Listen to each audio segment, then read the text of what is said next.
Bueno, nuevamente acá dispuestos a desarrollar la segunda parte del proceso de eliminación correspondiente a este módulo de farmacocinética. En este video la idea es presentar algunos modelos farmacocinéticos que nos van a brindar algunas ecuaciones matemáticas, algunos parámetros, tales como la vida media de eliminación o la velocidad específica de eliminación, ver cómo estos parámetros farmacocinéticos están vinculados a otros parámetros que ya mencionamos y vimos, como puede ser el volumen de distribución aparente o el clearance.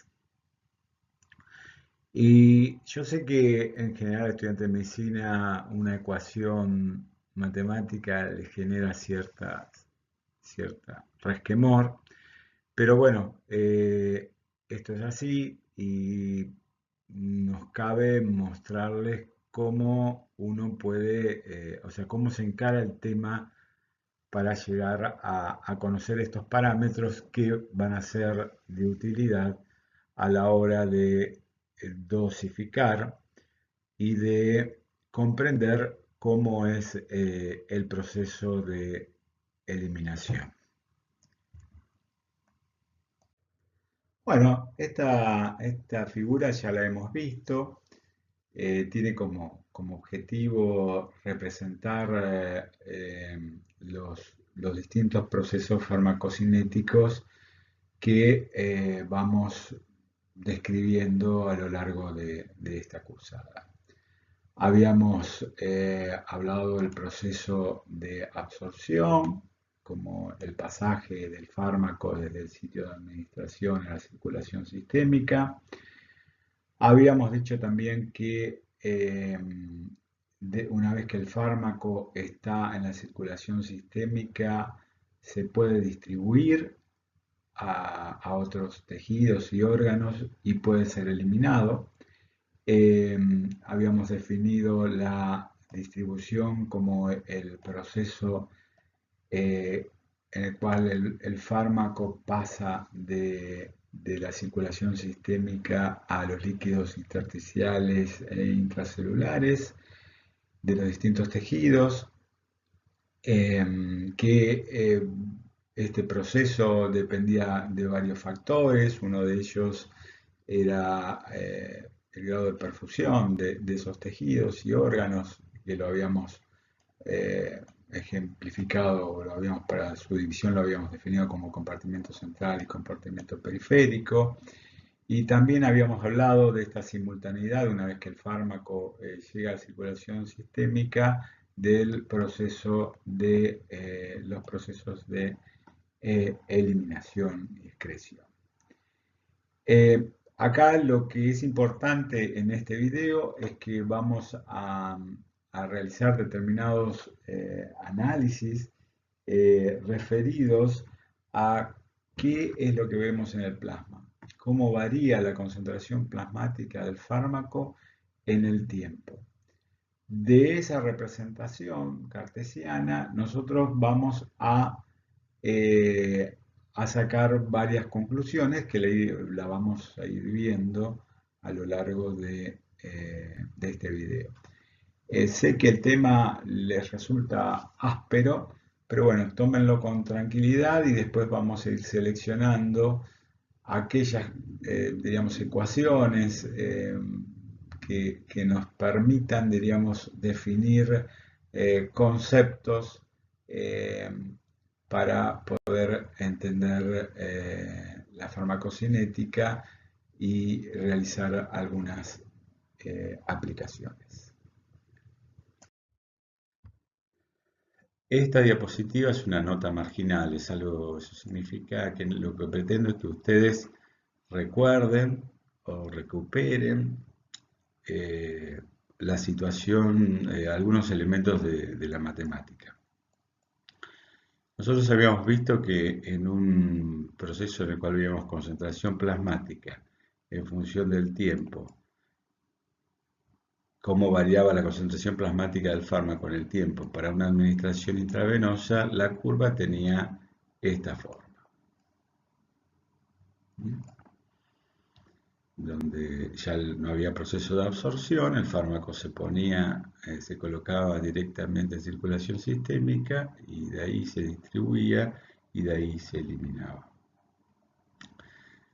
El paso de modelización, ¿en qué consiste? Al ver esta curva, a mí me plantea que es una curva, el comportamiento de la variación de la concentración del fármaco en el tiempo es de tipo exponencial.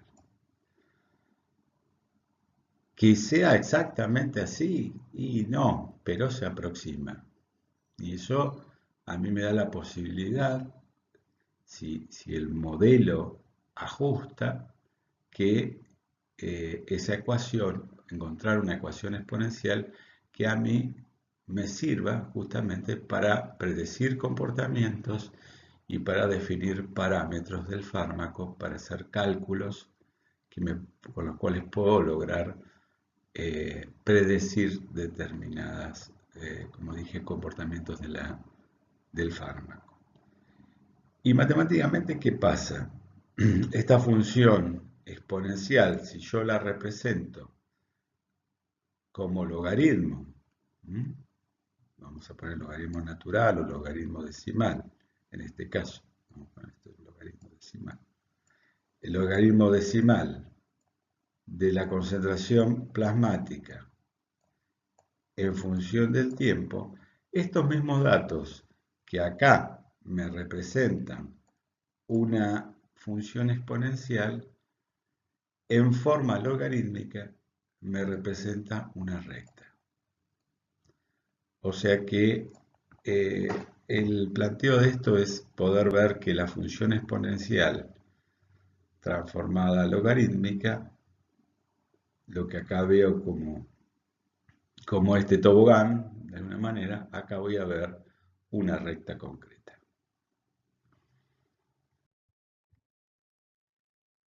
Y seguimos con el concepto de modelos. O sea, el modelo es una manera de ver e interpretar, o sea, una simplificación que si el modelo ajusta me permite interpretar lo que pasa en el organismo.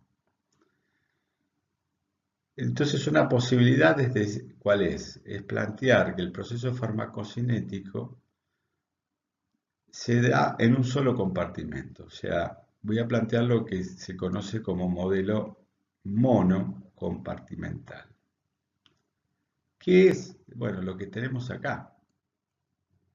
Lo que habíamos visto primero, viendo cómo, o sea, sin ningún límite, decir, bueno, se absorbe o el fármaco se agrega de manera intravenosa y se distribuye a los distintos tejidos con distintas velocidades.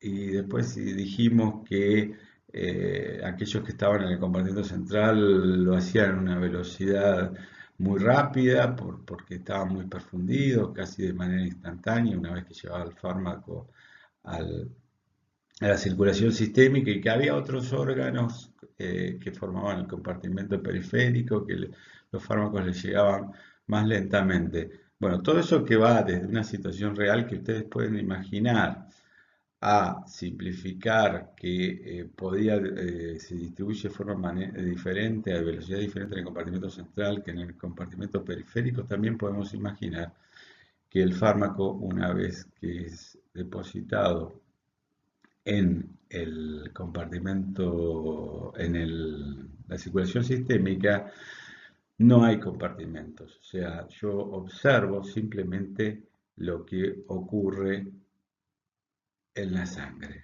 cómo varía la concentración del fármaco en la sangre, que es lo que yo puedo medir.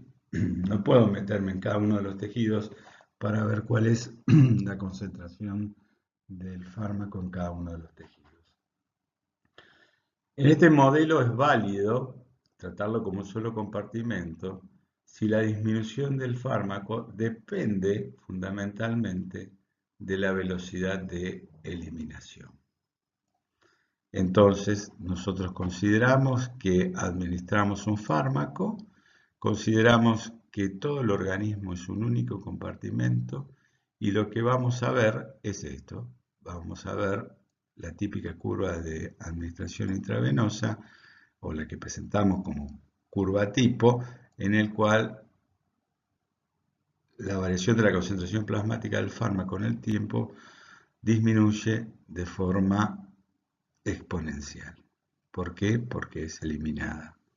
Si nosotros representamos gráficamente, habíamos dicho, esta variación de la concentración plasmática en función del tiempo y nos da una curva de tipo exponencial, si la representamos como logaritmo de la concentración plasmática en función del tiempo, habíamos dicho que íbamos a obtener una recta. ¿Qué puede ocurrir también? Podemos tomar otro modelo en el cual vamos a hacer esta consideración que habíamos planteado desde un principio, que es que en el organismo hay dos compartimentos.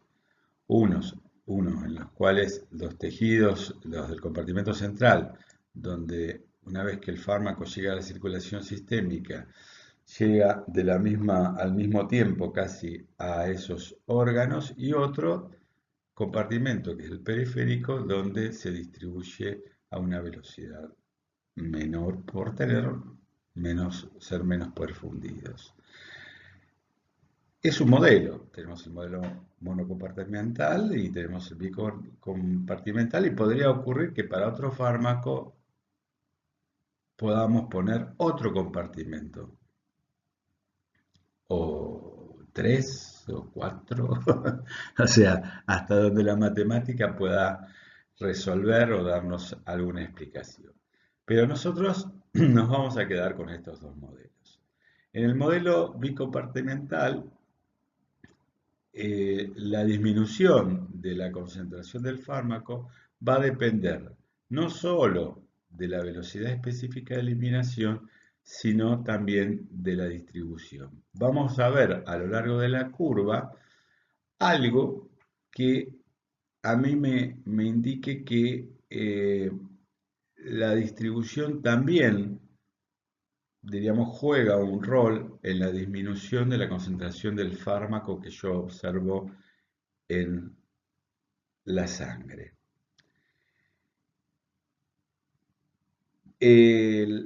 ¿Cómo lo veo? Bueno, en el otro era habíamos visto que la relación entre la concentración plasmática y el tiempo, visto en logarítmica, en una gráfica semilogarítmica, donde acá estamos hablando del logaritmo de la concentración plasmática y acá del tiempo, vemos dos fases. Vemos una fase rápida. Recuerdan que en este tipo de representación se formaban rectas, ¿no? Pero tenemos una fase que es muy rápida y otra que es más lenta. Aquí llamamos rápido o lento, bueno, a cómo varía la concentración en función del tiempo. ¿Qué lo va a dar? La pendiente de estas rectas.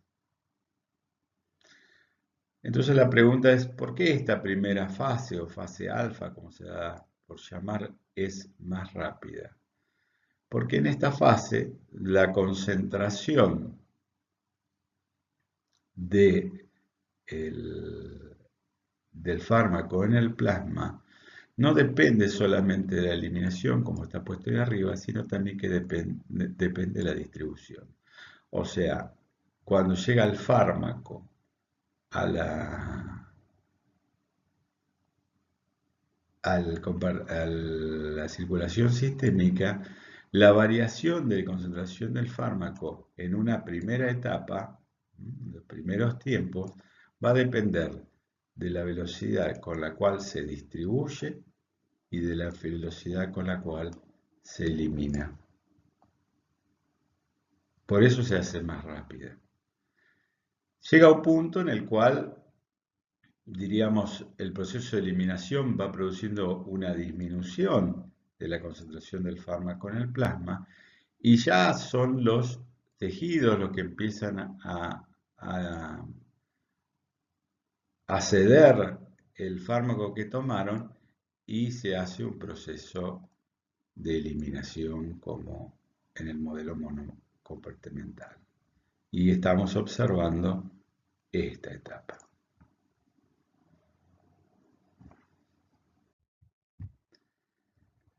En esta diapositiva vamos a tratar de plantear cuál es la velocidad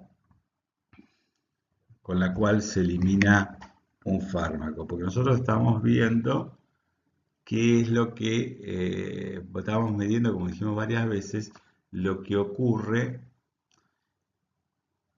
en el plasma.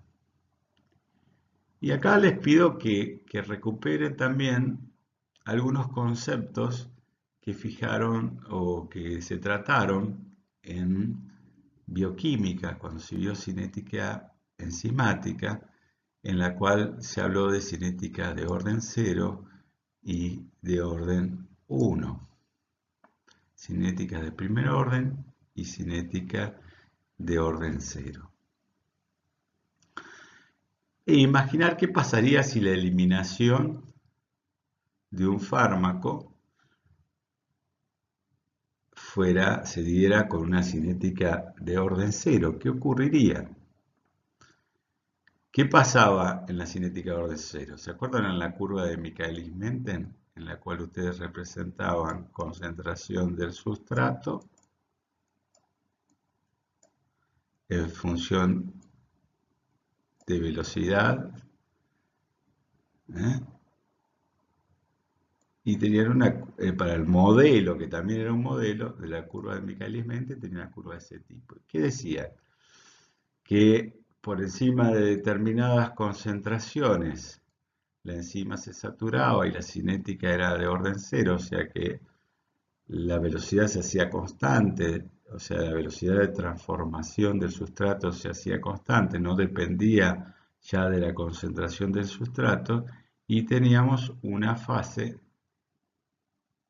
una primera fase, que era de orden 1, que era lineal, en el cual a mayor concentración de sustrato, la velocidad se hacía mayor, o sea que dependía de la concentración de sustrato, la velocidad enzimática. Y nos quedaba una zona intermedia en la cual el modelo de Michaelis-Menten no nos podía dar una explicación real de lo que ocurría. Pero bueno, Michaelis-Menten simplemente ese modelo describe el comportamiento de determinadas enzimas, no de todas las enzimas. Pero bueno, recuperemos el concepto de cinética de orden 0 y cinética de orden 1. Esto era para la velocidad de una reacción química, una reacción catalizada por una enzima. Esta es una velocidad de eliminación. Entonces, nuevamente, ¿qué vemos?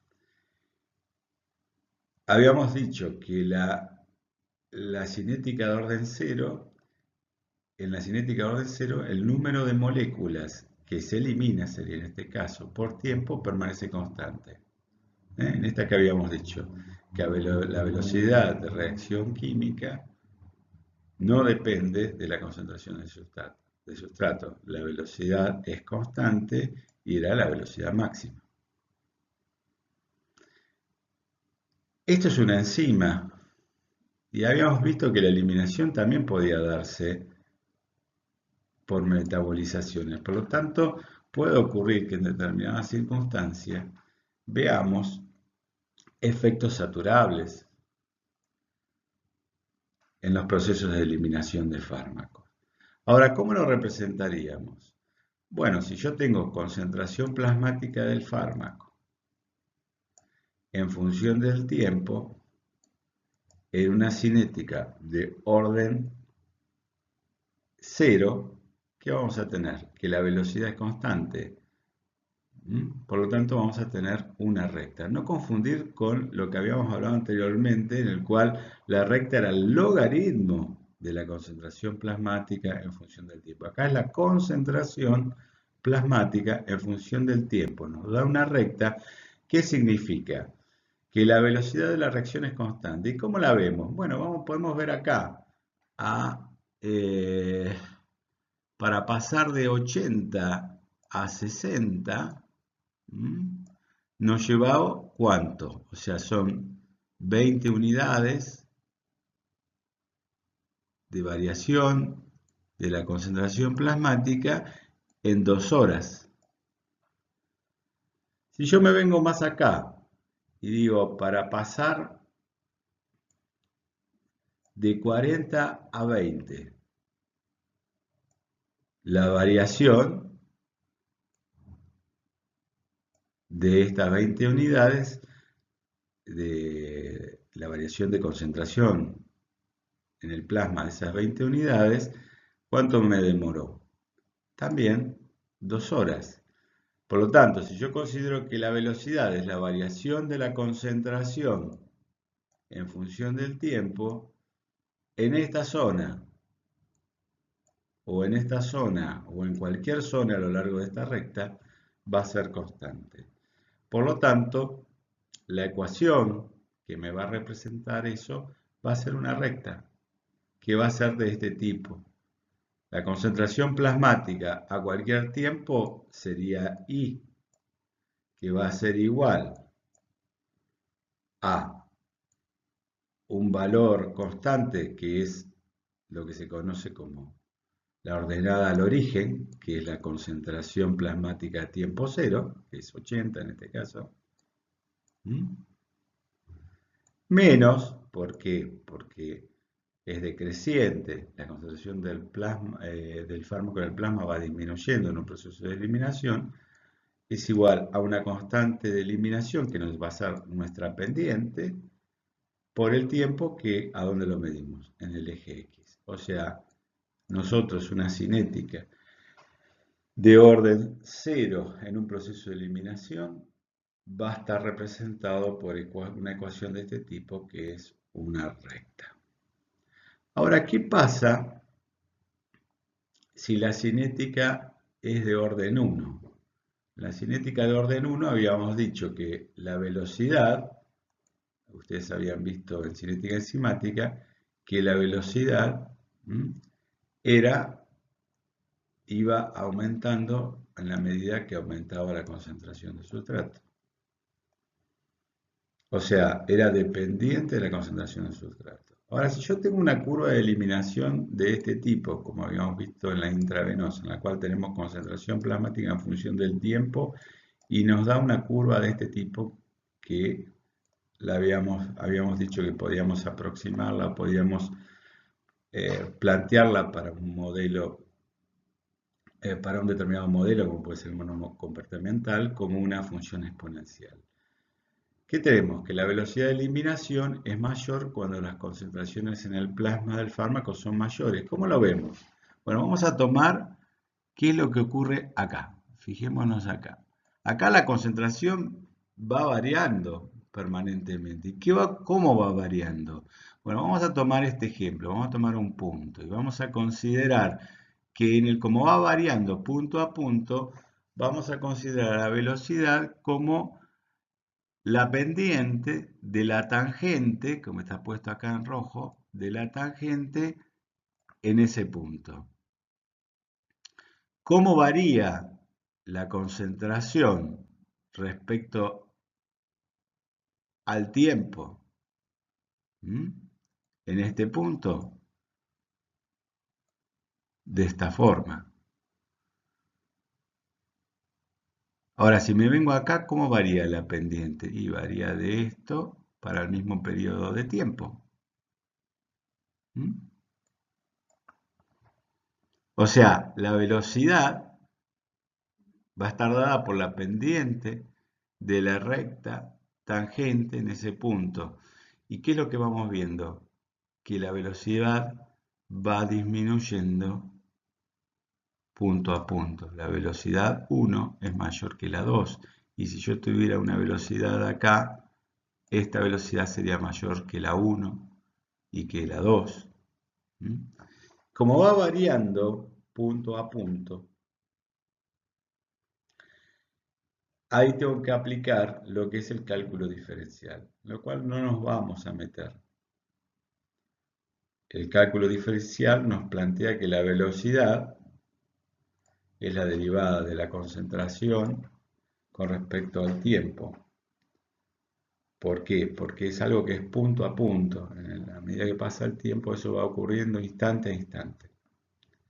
Es como, o sea, Newton planteó el cálculo diferencial a partir de descubrir lo que es el movimiento uniformemente acelerado. O sea, la famosa, no sé si ocurrió o no, está en duda, lo de la manzana.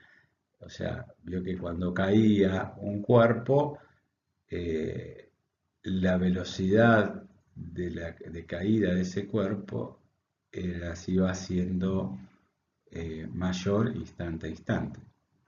Cosa que hasta el momento eso nadie lo había observado. Uno dice que tontera, bueno, pero hasta ese momento nadie lo observó y para demostrarlo tuvo que,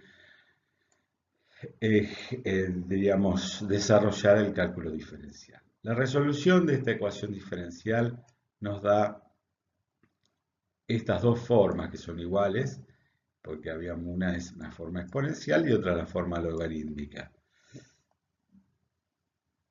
Que la forma exponencial se condice con lo que habíamos dicho. Habíamos dicho que el comportamiento de,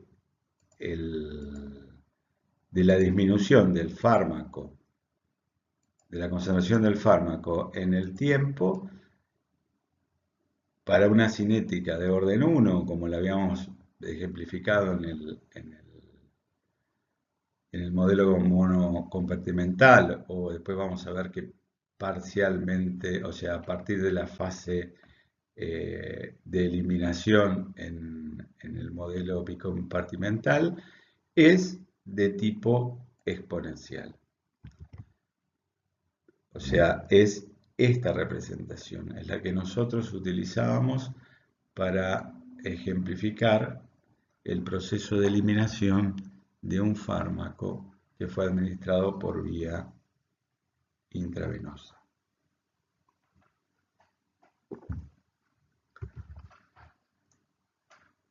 ¿Qué es este valor que está acá?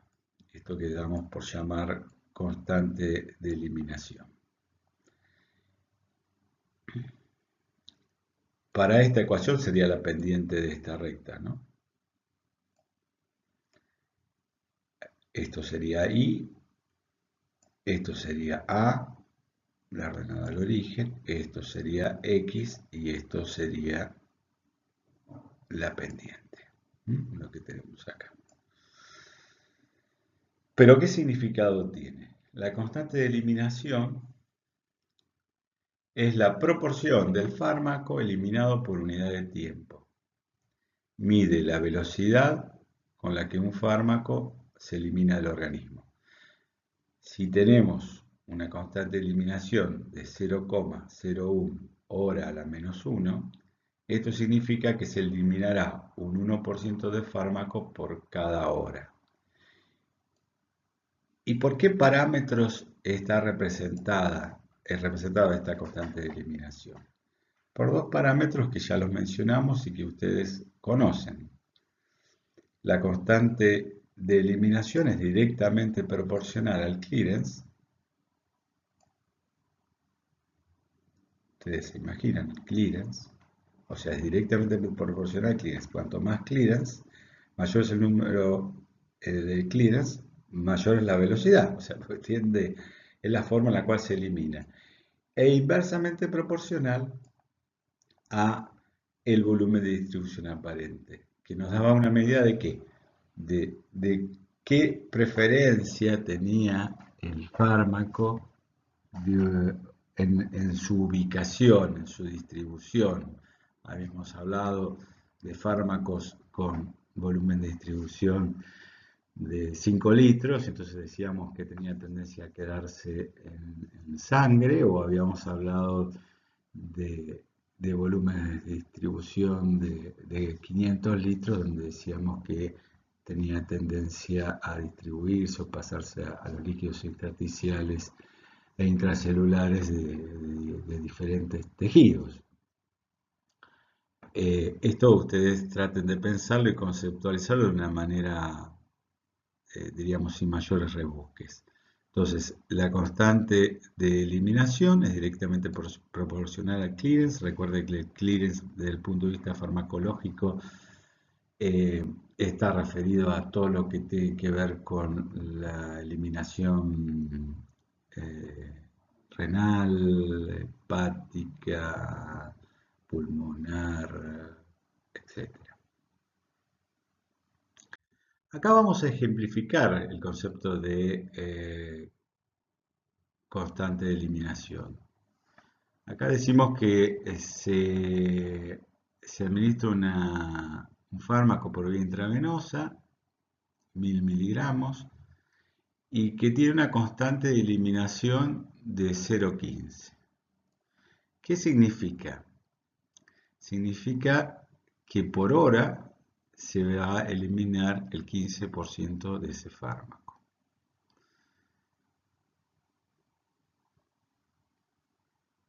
En este caso, si yo tengo 1000, en la primera hora se eliminarán 150. La fracción es el 0,15, lo que corresponde a la velocidad, la constante de eliminación. Ahora, en la segunda hora va a ser de 8,50 a 7,25, que corresponde ¿a qué? Al 15% de lo que había quedado acá. Y así sucesivamente. O sea, como ven, diríamos, la cantidad eliminada del fármaco, o sea, cada vez hay mayor cantidad de fármaco que se elimina, pero siempre va a ser el 15% de lo que tenemos nos queda en sangre. Por lo tanto, la fracción de cuánto se elimina hora a hora de fármaco es menor, la cantidad es menor. Bueno, acá vamos a definir un parámetro. Ya definimos velocidad constante de eliminación y ahora vamos a definir acá otro parámetro que es la vida media de eliminación. Para eso vamos a leer, vamos a ver la definición. Vida media de eliminación plasmática es una constante, un valor constante, que indica el tiempo necesario para eliminar el 50% del fármaco del organismo, o bien el tiempo que demora la concentración plasmática del fármaco en reducirse a la mitad de sus niveles plasmáticos. Bueno, vamos a verlo en un ejemplo en el cual nuevamente utilizamos una curva de concentración versus tiempo. El formato no es de tipo, como vemos acá, exponencial. ¿Y qué pasamos? Cuando vamos a tiempo cero tengo esta concentración. Por definición, la vida media, ¿qué es? Es un tiempo, ¿no? O sea, se mide en tiempo, en unidades de tiempo. Acá se mide.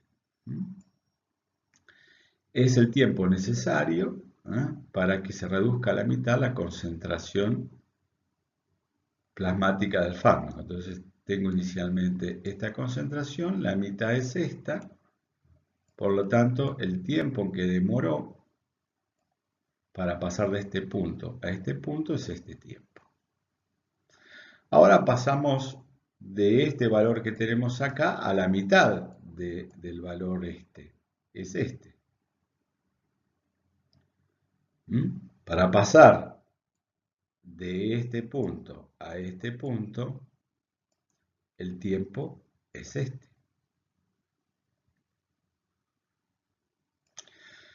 Ahora, ¿qué decimos? ¿Cuánto se eliminó en en la primera amostración que estamos haciendo? Recuerden que en esta curva los fenómenos ocurren instante a instante. Bueno, en la primera vida media, o sea, en el primer tiempo que nos llevó para pasar de la concentración inicial a la mitad de la concentración inicial, eliminamos el 50% del fármaco. En la segunda etapa, como planteamos acá, para pasar de este punto a este punto, nos llevó al mismo tiempo. Pero, ¿cuánto eliminamos? Y eliminamos, nos quedamos con la cuarta parte de lo que habíamos puesto inicialmente. Por lo tanto, eliminamos el 75%. Ahora, para ir de la cuarta parte a la octava parte, que es la mitad, para pasar de este punto a este otro punto, ¿qué tiempo nos lleva? Nos lleva al mismo tiempo. ¿Pero cuánto eliminamos?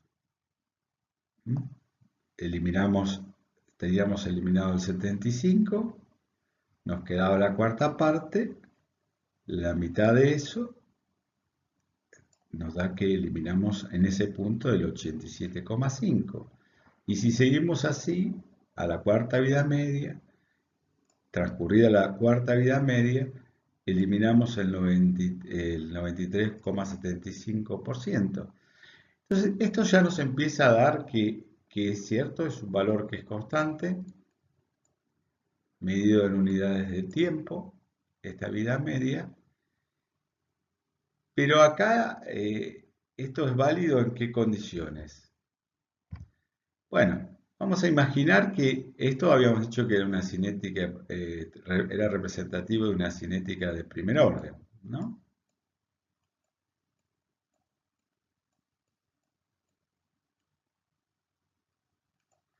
Si fuera de la eliminación de una cinética de orden cero, ¿qué pasaría? Para pasar de 80 a 40 me llevaría este tiempo. Para pasar de 40 a 20 me llevaría este tiempo. Ya que podemos ver por este ancho del tiempo que se demora, que va variando. Acá la concentración del fármaco en el plasma, en esta curva, la concentración del fármaco en el plasma respecto al tiempo va variando instante a instante. Porque la velocidad de eliminación depende de la concentración del fármaco que hay en el plasma. Ahora, en este caso, la de orden cero, ¿qué va a pasar? La velocidad, habíamos dicho, de eliminación es constante, era la pendiente de esa recta. Eso. Pero, ¿qué va pasando con la velocidad, con la vida media? Va variando instante a instante. Por lo tanto, el concepto de valor de vida media de eliminación no es válido cuando la cinética de eliminación es de orden cero. Cuando nosotros estamos hablando del parámetro vida media de eliminación, estamos hablando de un fármaco que se está eliminando con una cinética de orden 1.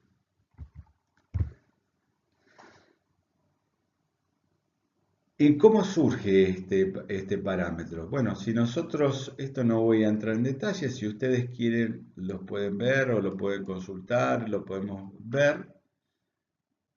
A nosotros de considerar, por definición, que es el tiempo, la vida media es el tiempo en el cual se demora en reducirse a la mitad la concentración plasmática del fármaco. Yo tengo acá el logaritmo de la concentración a tiempo t y a tiempo 0. Si suponemos que el logaritmo, que a tiempo 0 tengo 2, a tiempo t voy a tener 1 para el tiempo que corresponde a la vida media. Si yo hago todo, distribuyo y acomodo toda esta ecuación, voy a llegar a una ecuación de este tipo. Epa. A una ecuación de este tipo, que la vida media es igual al logaritmo de 2 dividido la constante de eliminación. ¿Y qué habíamos dicho que la constante de eliminación qué era? Era la relación entre el clearance y el volumen de distribución. Por lo tanto, la vida media de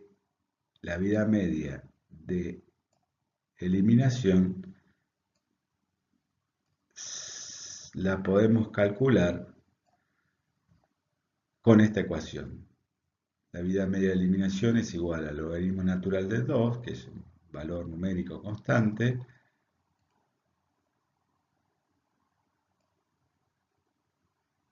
por el volumen de distribución aparente dividido el clearance.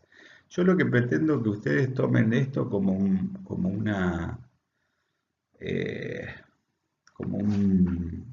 lo conceptualicen. Entonces dicen vida media de eliminación. O sea, es el tiempo necesario para eliminar el 50% del fármaco del organismo. ¿Y de qué va a depender? Y si el clearance, cuanto mayor sea el clearance, la vida media va a ser menor.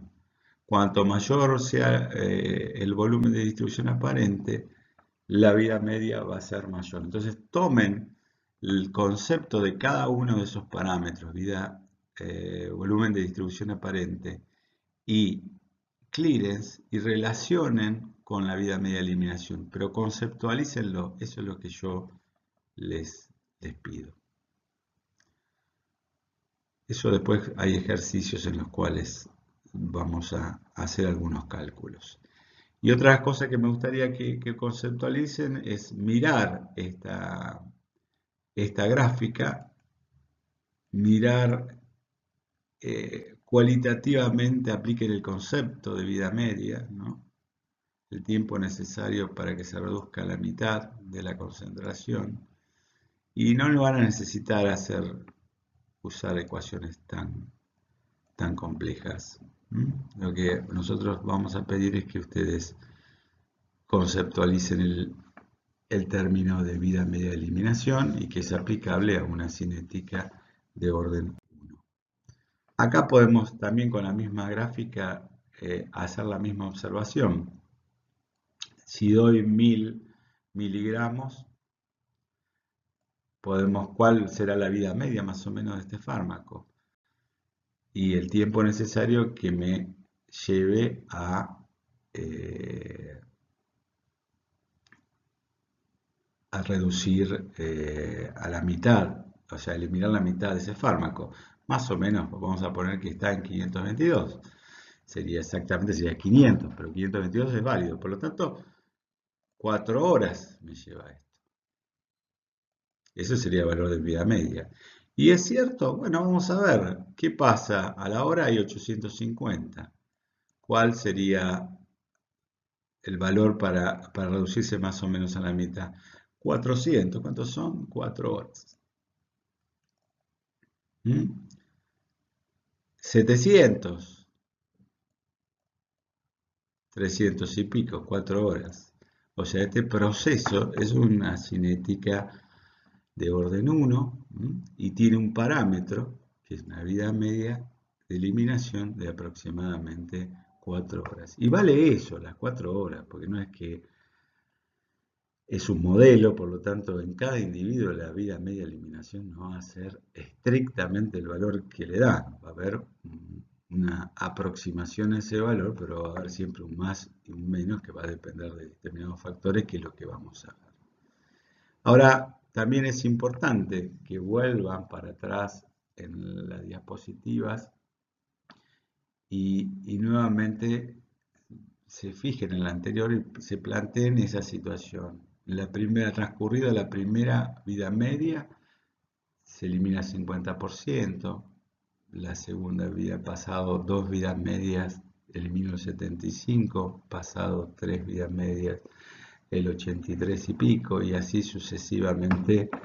O sea, estoy por encima, después de 4 vidas medias, estoy por encima del 90%. O sea, entre 4 y 5 vidas medias uno supone que se elimina la mayor parte del fármaco. Pero como es un modelo, cabe decir, es como si yo a ustedes les digo, vamos a recorrer un salón, eh, vamos a ir de una pared a otra pared opuesta del salón caminando. Yo voy caminando y en un momento me tropiezo con la pared que tengo enfrente. O sea, llegué, toqué esa pared.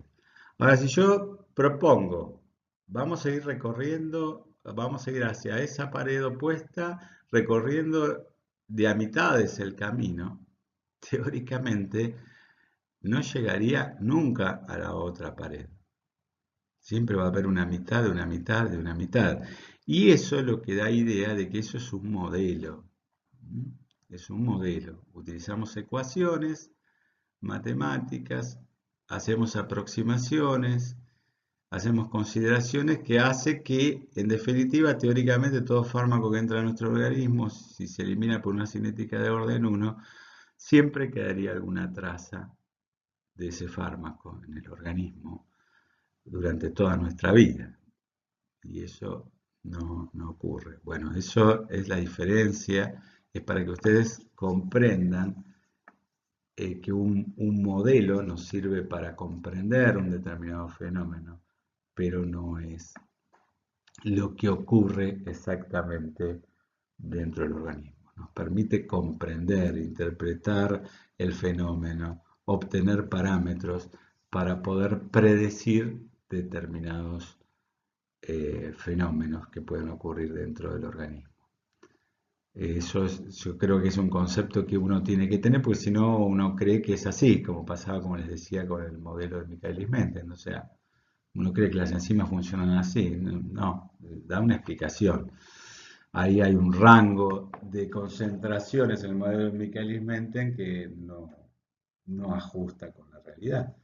Bueno, acá pasa más o menos lo mismo. Entonces, uno puede decir de entre 4 y 5 vidas medias transcurrido, no me quedaría nada del fármaco en el organismo, pero eso es ya asumir la realidad, porque si yo me pongo estricto con el modelo y digo esto es de esta forma, y bueno, nunca se terminaría de ir del fármaco del organismo.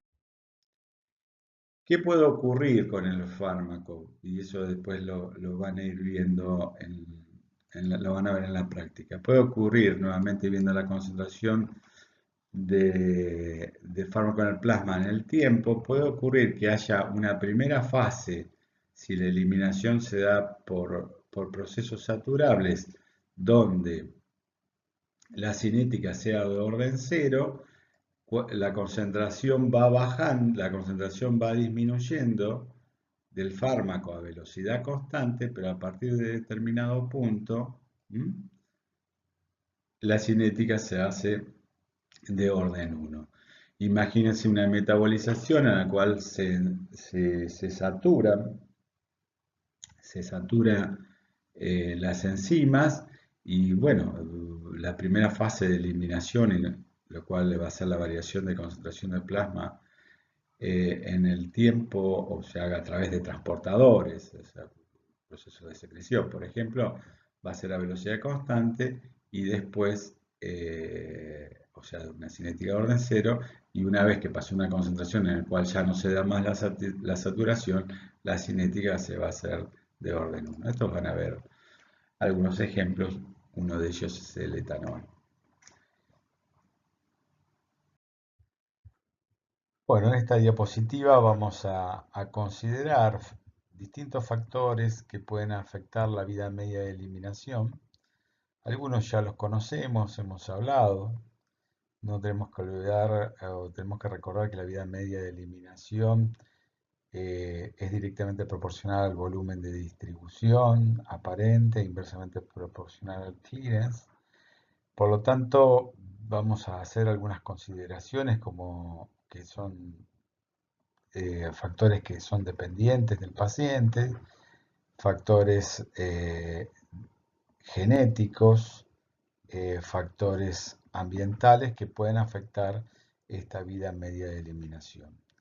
En el caso de los del paciente, por ejemplo, podemos considerar la edad y con respecto a al fenómeno de distribución, considerar que los niños, los recién nacidos, tienen un mayor volumen de agua corporal. Habíamos hablado de cómo podía variar el volumen de distribución de un fármaco, por ejemplo, hidrosoluble, teniendo una mayor disponibilidad de agua donde disolverse. Esto en comparación con los volúmenes de distribución que se obtienen a través de los ensayos clínicos en individuos adultos, jóvenes, sanos. Eh, También en el caso de los niños, a través de procesos propiamente de eliminación, como de excreción, como puede ser referido a la función renal o a enzimas metabolizadoras. Por ejemplo, en el caso de los recién nacidos o los neonatos, la actividad de las enzimas de fase 2, metabolizadoras de fase 2, es más baja que las de fase 1 y eso va a afectar la vida media de eliminación. En el caso de los ancianos, el volumen de distribución puede estar afectado por la disminución en las proteínas plasmáticas, puede estar afectado a través de los procesos de excreción al disminuir la función renal o de eliminación a través de una disminución en la función hepática. Son factores que son propios del paciente, que dependen de la edad y que van a afectar la vida media de eliminación. En el caso de las mujeres y su mayor proporción de grasa corporal, también recuerden el volumen de distribución de fármacos liposolubles, qué pasaba cuando había una mayor cantidad de grasa en el organismo. Vamos a tener la posibilidad de que se deposite más cantidad en esos espacios y el volumen de distribución aumenta. En el caso del embarazo se generan modificaciones en el volumen de distribución.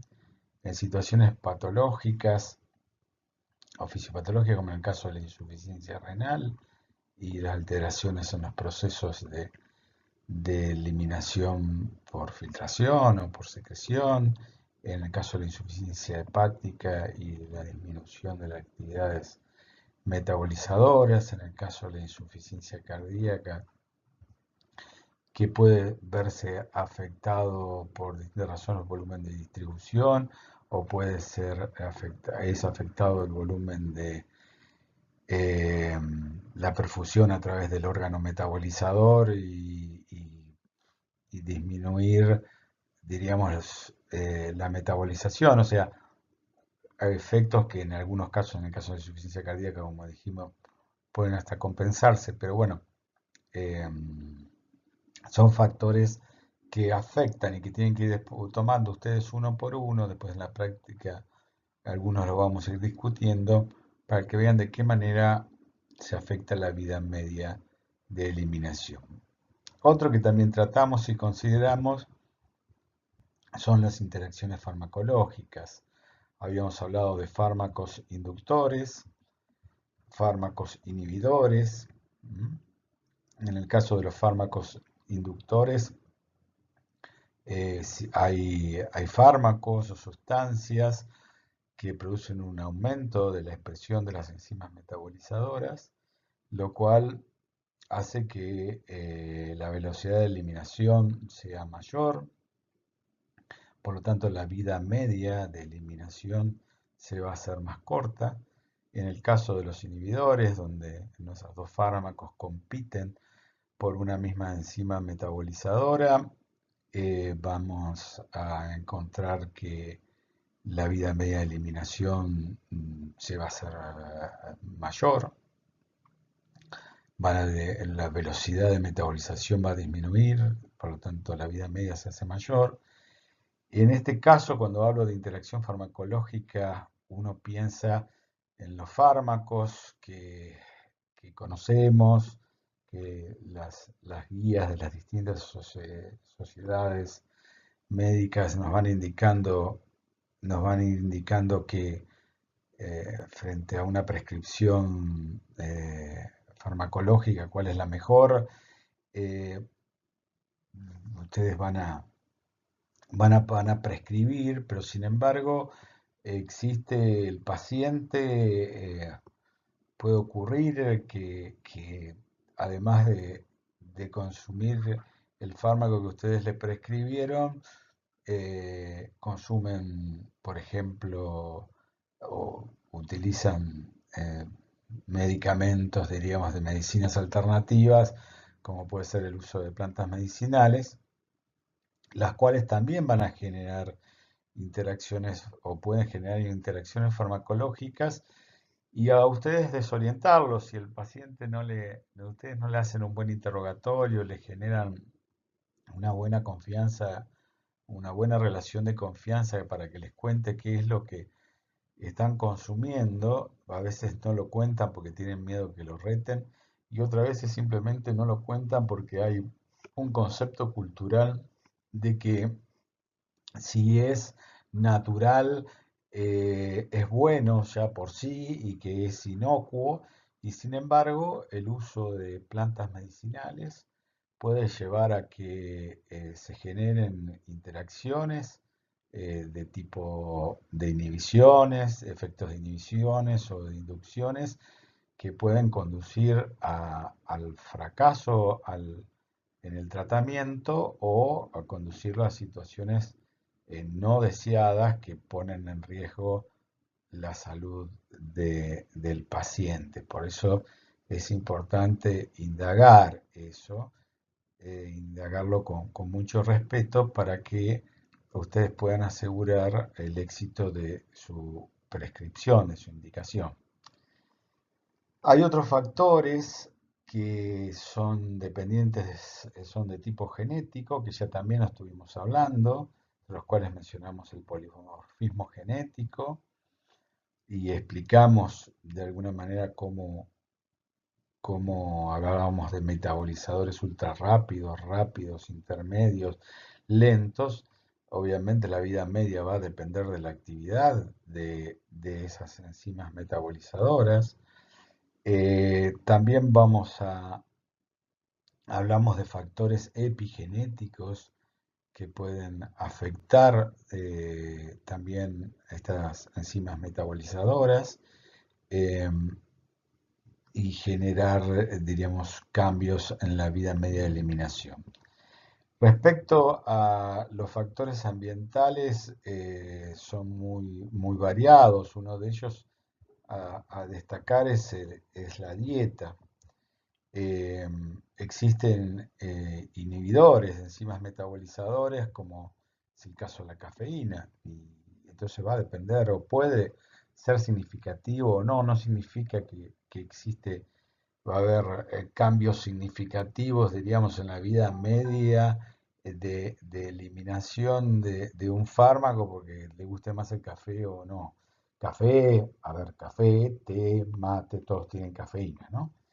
También puede ocurrir con el consumo de jugo de pomelo, compuestos que están en el jugo de pomelo. O sea, eso tiene que ver con hábitos que pueden ser significativos o no pueden ser significativos a la hora de evaluar el éxito diríamos, de la eficacia clínica del fármaco que ustedes prescribieron. También hay muchos otros compuestos, como dice acá, que no se conoce la acción, que tienen que ver, que son, yo los mencioné con anterioridad, como los aditivos alimentarios, que en este momento, qué sé yo, uno toma un yogur, come una galletita Oreo, qué sé yo, cualquier cosa. Hay colorantes, estabilizantes, emulsificadores, saborizantes, resaltadores de sabor. En el caso de todos productos que provienen del agro, todo lo que se utilizan, todos los agroquímicos que se utilizan, pesticidas, eh, fertilizantes, o sea, y todo eso puede entrar al organismo, son compuestos que también van a seguir los destinos, los caminos que siguen el fármaco para ser finalmente excretados.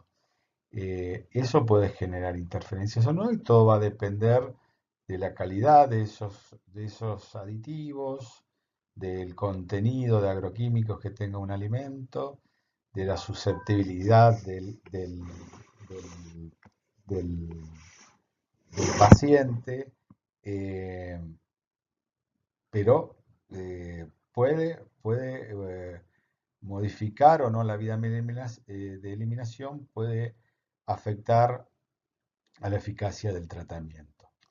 Otros que tienen que ver con los hábitos personales, que también son importantes, como en el caso de los inductores enzimáticos, como el hábito de fumar tabaco, eh, la inducción e inhibición de enzimas metabolizadoras a través del consumo de manera crónica o muy frecuente del etanol, que también lo habíamos mencionado.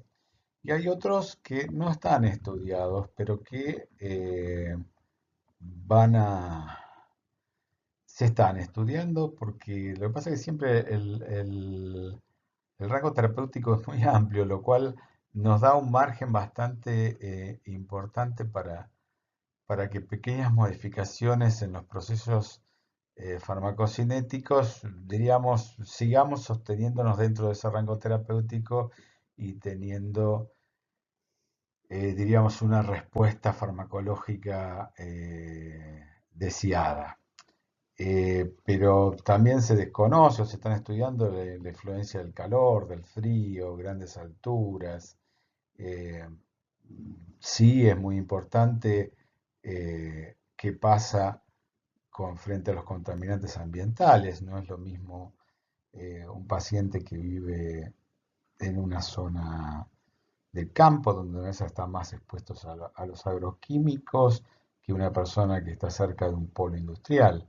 Y ahí hay sustancias que entran al organismo y también son metabolizadas y pueden interferir en el metabolismo de, de los fármacos. Todo esto lo iremos viendo, lo dejo también un poco a la imaginación de ustedes. Tienen muchas variantes para encarar.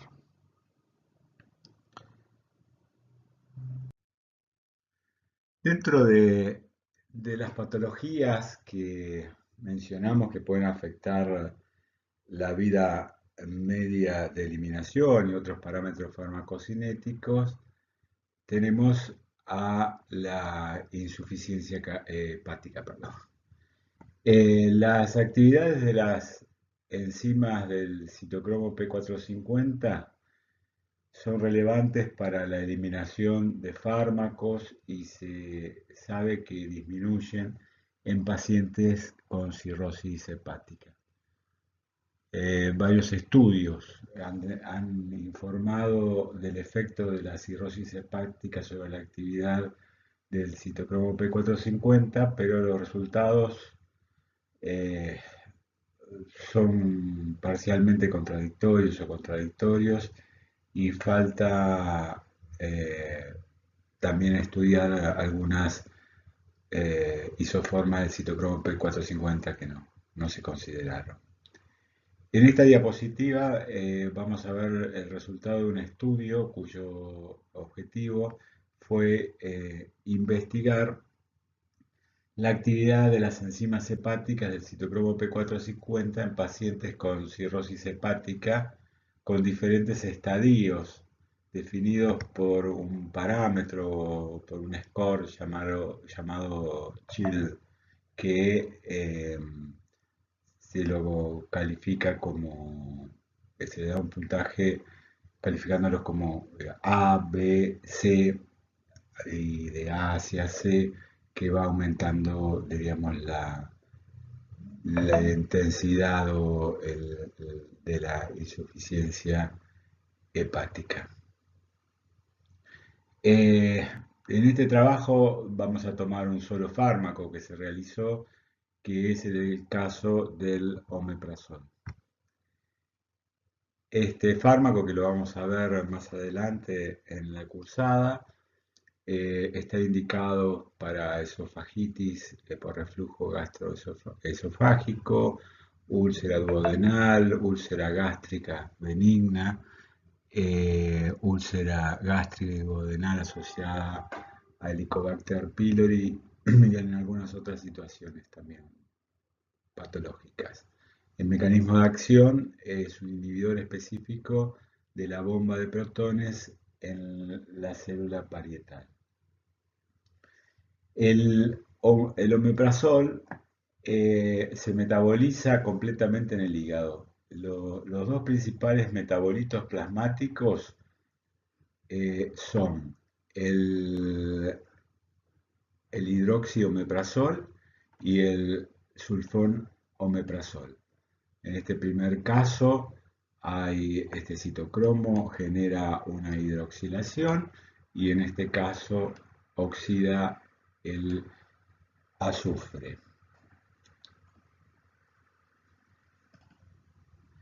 Cabe destacar que ninguno de estos dos metabolitos contribuye a la actividad antisecretora.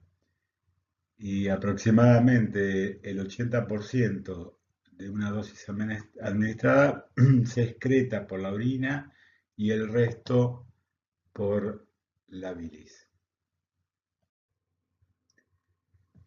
En estas gráficas podemos ver la variación de la concentración plasmática del omeprazol y del metabolito 5-hidroxiomeprazol respecto al tiempo. En un grupo control, que son sujetos, personas sanas, y en distintas personas, pacientes con insuficiencia hepática en diferentes grados. Vemos que las concentraciones plasmáticas de omeprazol a los distintos tiempos eh, son mayores en los pacientes con insuficiencia hepática que el grupo control. Como contrapartida, mirando el metabolito, vemos que este metabolito alcanza concentraciones plasmáticas más elevadas en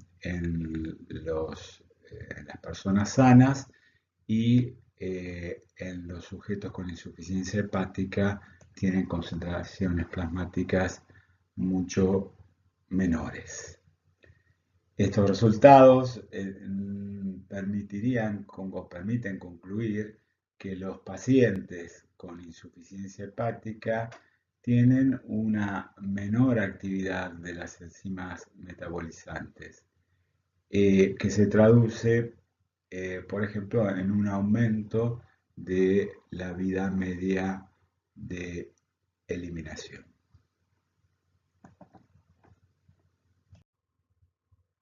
Otra situación patológica que mencionamos que puede afectar parámetros farmacocinéticos es la insuficiencia renal. Como mencionamos anteriormente, el clearance renal total depende de las contribuciones de cada uno de los procesos, como son la filtración, la secreción en el túbulo proximal y la reabsorción en el túbulo distal. La enfermedad renal crónica es una forma de enfermedad renal en la que hay una pérdida gradual de la función renal que se produce durante periodos en meses y a años.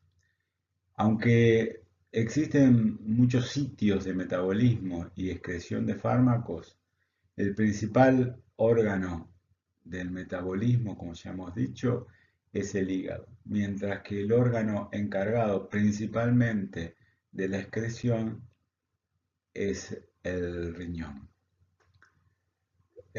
Por definición, la presencia de valores alterados de la tasa de filtración glomerular y los niveles plasmáticos de creatinina acompañada de anomalías de la estructura o la función del riñón durante más de 3 meses significa enfermedad renal crónica.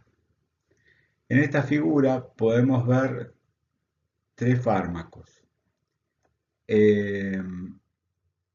Podemos ver la penicilina G,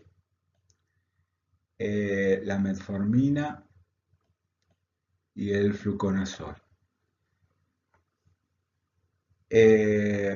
Estos fármacos tienen una característica, excreción renal, o importante, muy importante, excreción renal. La insuficiencia renal modifica los efectos de muchos medicamentos. En ocasiones disminuyéndola, pero más comúnmente incrementando o incluso multiplicándolos, lo que conduce a acumulación y toxicidad, potencial toxicidad. Muchas de estas alteraciones pueden y deben predecirse y posteriormente aliviarse ajustando las dosis de los fármacos. En estas tablas vamos a ver los ajustes de dosis que son necesarios realizar en estos fármacos que mencionamos anteriormente de acuerdo al grado de insuficiencia renal que tienen los pacientes. En el caso de la penicilina G, un antibiótico, el ajuste de dosis basado en la tasa de filtración glomerular muestra que a partir de ciertos grados, cuando se va agudizando la insuficiencia, es necesario disminuir la dosis en estos porcentajes.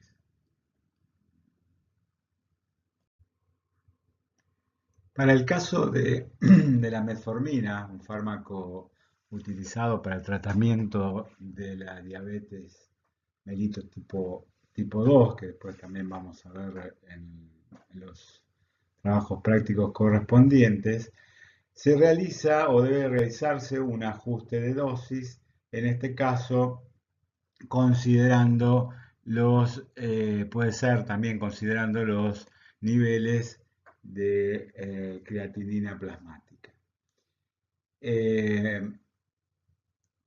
También deben considerarse la edad de los pacientes, otras patologías asociadas como la insuficiencia cardíaca crónica. De hecho, este fármaco, si bien puede ser primera elección para el tratamiento de la diabetes, la insuficiencia renal es una contraindicación. Y finalmente, para estos ejemplos que hemos mencionado, de fármacos cuya eliminación o excreción renal es importante, vamos a tomar el fluconazol, que es un antimicótico que también vamos a ver en el trabajo práctico correspondiente. En este caso, nuevamente, la dosis se ajusta de acuerdo a la tasa de filtrado glomerular. Cuando esta tasa disminuye, es necesario un ajuste de dosis reduciéndola. La última patología que en este video vamos a mencionar, que puede afectar los parámetros farmacocinéticos, es la insuficiencia cardíaca. Prescribir en insuficiencia cardíaca, una enfermedad común que afecta predominantemente a la población de mayor edad, es a menudo una tarea desafiante debido a la naturaleza dinámica de la afección, que requiere monitoreo y revisiones frecuentes de la medicación frente a la presencia de diversas comorbilidades y la fragilidad fenotípica de muchos pacientes. Las alteraciones significativas en diversos órganos y tejidos que ocurren en la insuficiencia cardíaca, particularmente la reducción del gasto cardíaco con hipoperfusión periférica y los cambios estructurales y funcionales del tracto gastrointestinal, hígado y riñón, podrían afectar la farmacocinética de varios fármacos. Esta revisión que acá les presento evalúa críticamente los resultados de los estudios publicados que investigan la farmacocinética de fármacos que actualmente están comercializados en pacientes con insuficiencia cardíaca y respecto a grupos de control. Identifica algunas zonas, algunas lagunas, zonas oscuras en el conocimiento actual y sugiere vías para futuras investigaciones en esta compleja población de pacientes. Esto se los marco porque incluso es una publicación, una revisión relativamente reciente y diríamos muchas veces se da por cierto determinados conceptos y sin embargo vamos a encontrar que existen discrepancias entre distintos estudios que fundamentalmente está vinculado a que estos estudios están realizados con un número de pacientes muy reducidos. O sea, los protocolos de alguna manera, los diseños de estudio, diríamos, difieren, los grupos son pequeños y eso hace que haya muchas discrepancias. Como ejemplificación para, diríamos, cómo afecta la insuficiencia cardíaca, la farmacocinética de determinados fármacos, vamos a considerar a la furosemida. La furosemida es un diurético que está indicado para el edema de origen cardíaco, hepático, renal, tratamiento coadyuvante de edema agudo de pulmón, urgencias hipertensivas y otras situaciones que vamos a ir viendo a lo largo de la cursada o que van a ver en otras materias. El mecanismo de acción es que este fármaco bloquea el sistema cotransporte sodio-potasio 2-cloruro localizado en la membrana de la célula luminal de la rama ascendente del asa de Henle. Respecto a la eliminación, aproximadamente el 50% de la carga de furosemida se excreta sin cambios en la orina y el resto se metaboliza en glucurónido en el riñón. En esta gráfica podemos observar la variación de la concentración plasmática de furosemida en el tiempo. En sujetos normales y en pacientes con insuficiencia cardíaca. En este caso corresponde a una administración endovenosa. En estos resultados podemos concluir que la vida media de eliminación de la furosemida en los pacientes con insuficiencia cardíaca está aumentada respecto a los sujetos normales. Los invito a ustedes a jugar, como hemos hecho o vamos a hacer en el trabajo práctico. La vida media pasamos de 4 a 2 en este periodo, en este tiempo, y si en el caso de los sujetos normales, y si consideramos a los pacientes con insuficiencia cardíaca, para ir de 4 a 2 nos va a llevar un tiempo mayor.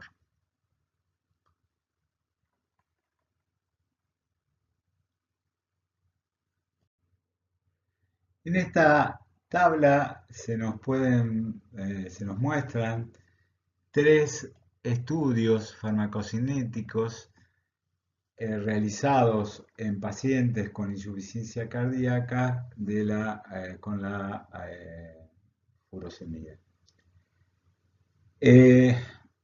Este estudio marcado con la estrella es el que discutimos en la diapositiva anterior, donde se puede ver que hay un aumento en la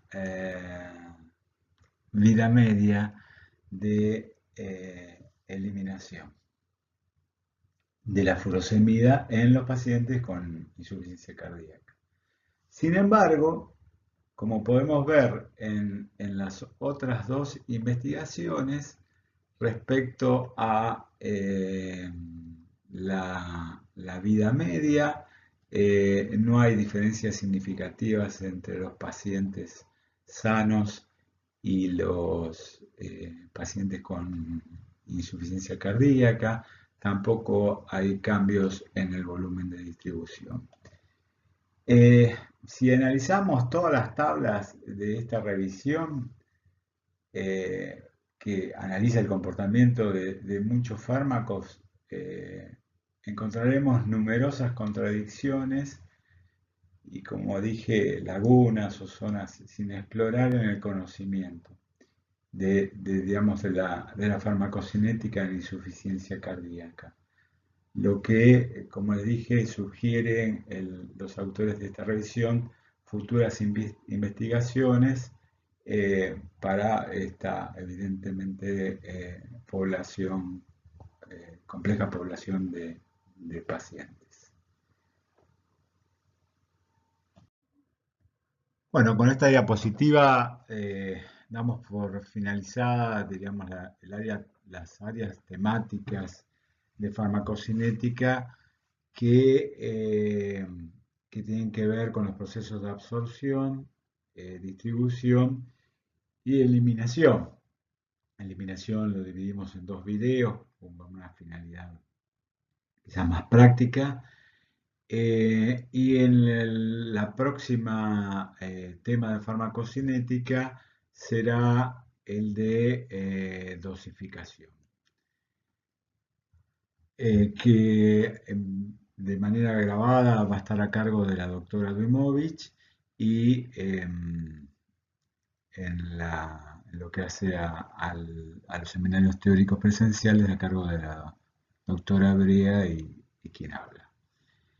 Yo entiendo que estos temas resultan dificultosos, ásperos, como dije por ahí.